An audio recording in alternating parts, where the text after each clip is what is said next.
Siyempre yung connivance ng politiko at yung DPWH, ano? Doon nag-umpisa yan eh. Tapos ang kumbaga nasa lower rung ng ladder, yung contractor, ano?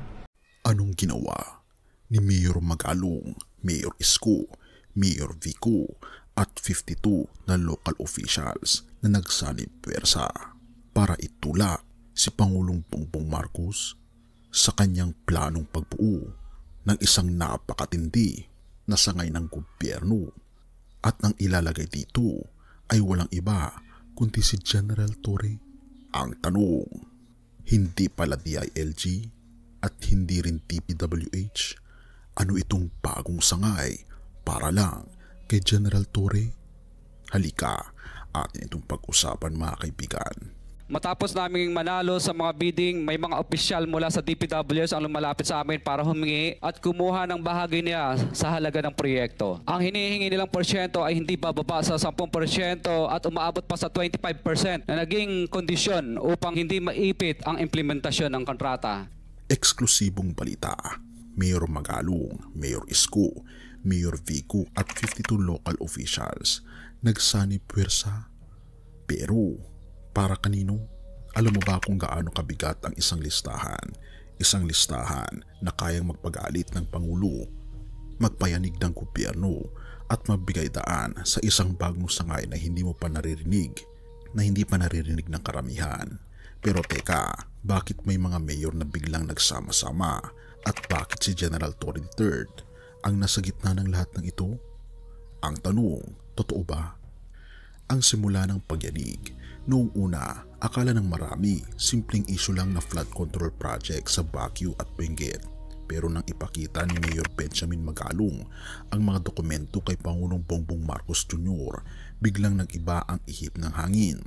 May presyo dito, may kontraktor doon, pero ang mas malala, may pangalan ng mga politiko na sangkot. Terence Calatrava, former Undersecretary of Office of the Presidential Assistant of the Visayas of the Philippines. Kong Roman Romulo of Pasig City. Kong Jojo Ang of Usmag Ilonggo Party List. Congressman Patrick Michael Vargas of Quezon City. Kong Juan Carlos Arjo Aytaide of Quezon City. Nicanor Nicky Briones of Agap Party List. Congressman Marcelino Marcy Teodoro of Marikina. Congressman Florida Robes of San Jose del Monte, Bulacan. Congressman Leandro Jesus Madroño of Romblon. Congressman Benjamin Benji Agarao Jr. Congressman Florencio Gabriel Bemnoel of Anwaray Party List. Kong Leo de Ode Tariela of Occidental Mindoro. Congressman Reynan Arrogancia of Quezon Province. Kong Marvin Rillo of Quezon City. Kong Teodoro Haresco of Aklan. Kong Antonieta Yudela of Sambuanga Sibugay. Kong Dean Asisio of Caloocan. Kong Marivico Pilar of Quezon City. Regional Director Eduardo Virgilio of DPWH Region 5. Director Ramon Ariola III of Unified Management UPMO. District Engineer Henry Alcantara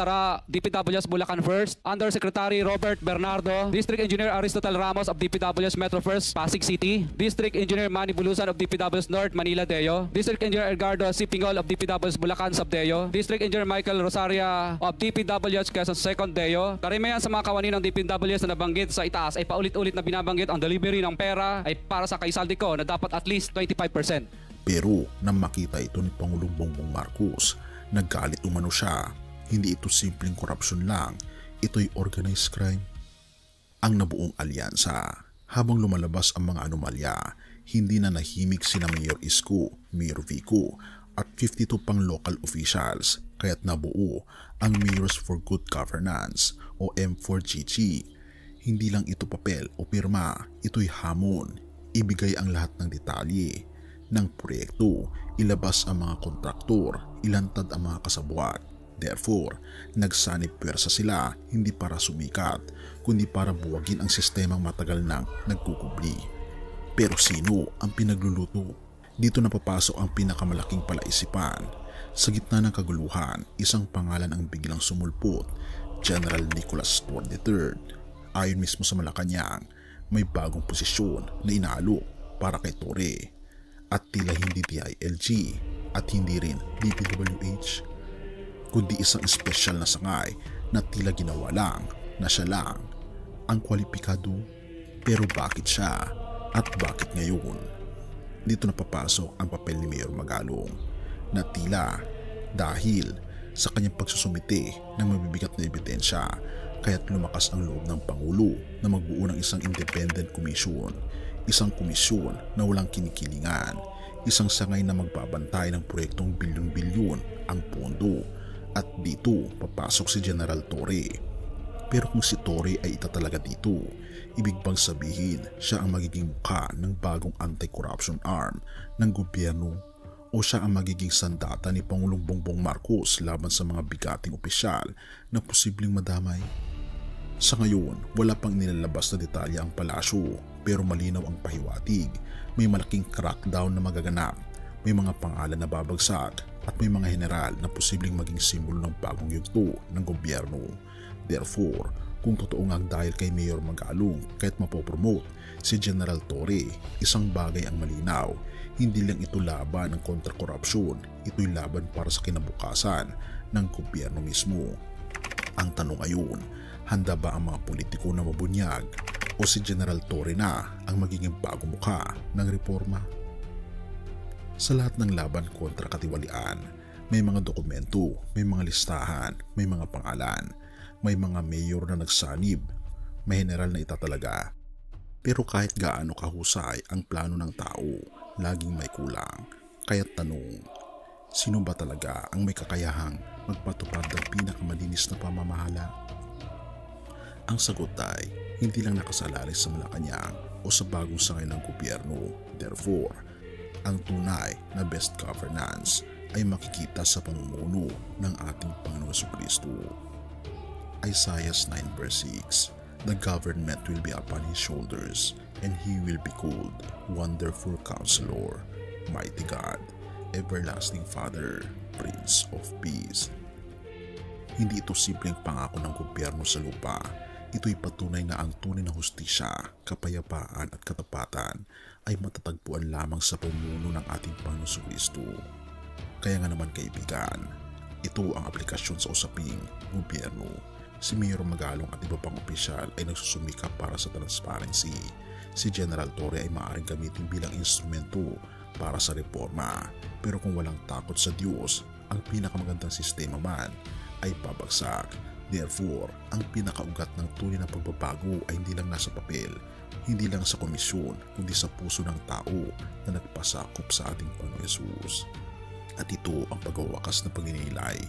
Kung ang gobyerno ng tao ay madalas sumasablay, tandaan natin ang gobyerno ng ating Panginoon Yesus ay hindi natitinag, walang anomalya, walang kickback, walang kasabwat. Siya ang hari ng mga hari at ang tunay na best governance. Purihin ang ating Panginoon Diyos at tayo manalangin. Ama naming Diyos na makapangyarihan sa lahat, kami po'y lubos na nagpapasalamat sa iyo na ang tunay na best governance ay matatagpuan lamang namin kung ang aming Panginoon Yesus ang maging sentro ng aming pong buhay. Panginoon, kayo po ang hari ng mga hari. Kayo po ang nakakaalam ng pinakamainam na pagpapatupad ng maayos na bayan. Panginoon, ang iyo pong bayan ay nais po namin magpasakop. Tulungan niyo po kami, Panginoon, na maging mabuting mamamayan, hindi lamang sa lupa, kundi sa langit na bayan.